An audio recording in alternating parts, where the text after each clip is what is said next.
చూసారా మన తెలుగు సత్తా? మరొక్కసారి చూడండి. ఈ మంగళవారం మార్చి 12వ తారీఖు ఆంధ్రప్రదేశ్ హైకోర్టులో ఎంత మంచి ఆర్డర్, చరిత్రలో ఎవరు ఎక్కడ సంపాదించిన ఆర్డర్.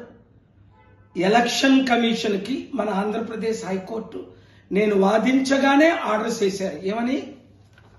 మేలో ఎలక్షన్ జరపండి. ఇదిగోండి ఫస్ట్ ప్రేయర్, మరోసారి మీరు చూడండి అందరూ అక్కడ.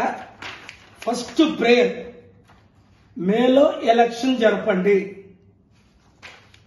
కౌంటింగ్ వెంటనే చెయ్యండి. గత 3 ఎలక్షన్లు మీరు చూడండి, 10 ఎలక్షన్లు చూడండి. ఏప్రిల్లో ఎలక్షన్, 35-40 రోజుల తర్వాత కౌంటింగ్.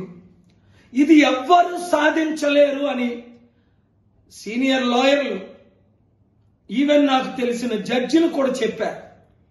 అయినప్పటికీ సమస్తము సాధ్యము. నాకు 8th wonder of the world అని ఎందుకు ఇచ్చారు? ప్రపంచంలో ఎవరికి 747 లేవు. నేను సాధించానా లేదా?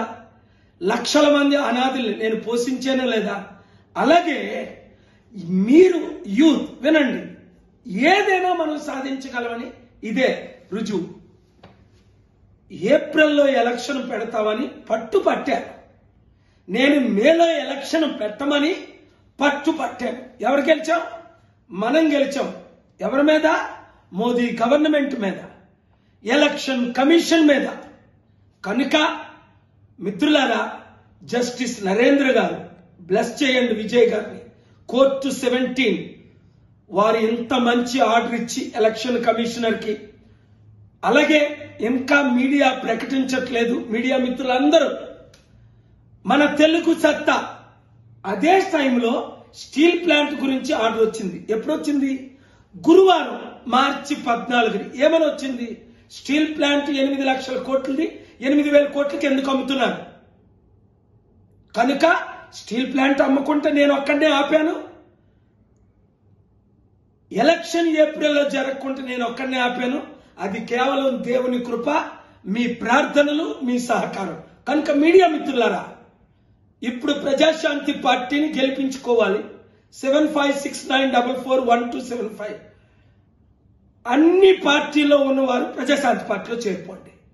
ఎమ్మెల్యే ఎంపీలుగా కంటెస్ట్ చేయండి. అద్భుతమైన మెజారిటీతో గెలిపించండి. అప్పులు తీర్చి మిమ్మల్ని అభివృద్ధి చేసే బాధ్యత నాది. ఈ వీడియో అందరికీ చేరినంత వరకు ఇంక ఏ పార్టీకి ఓటేయొద్దు. మన పార్టీ బహుజనుల పార్టీ, బీసీ ఎస్సీ ఎస్టీల పార్టీ, కులాల పార్టీలకు గుడ్ బై చెప్పండి, కుటుంబ పార్టీలకు గుడ్ బై చెప్పండి. ఎలక్షన్ కి 57 రోజులు ఉంది కనుక విశాఖపట్నం ఎంపీగా నన్ను గెలిపించండి. ఆంధ్రప్రదేశ్ లో ప్రజాశాంతి పార్టీని గెలిపించండి.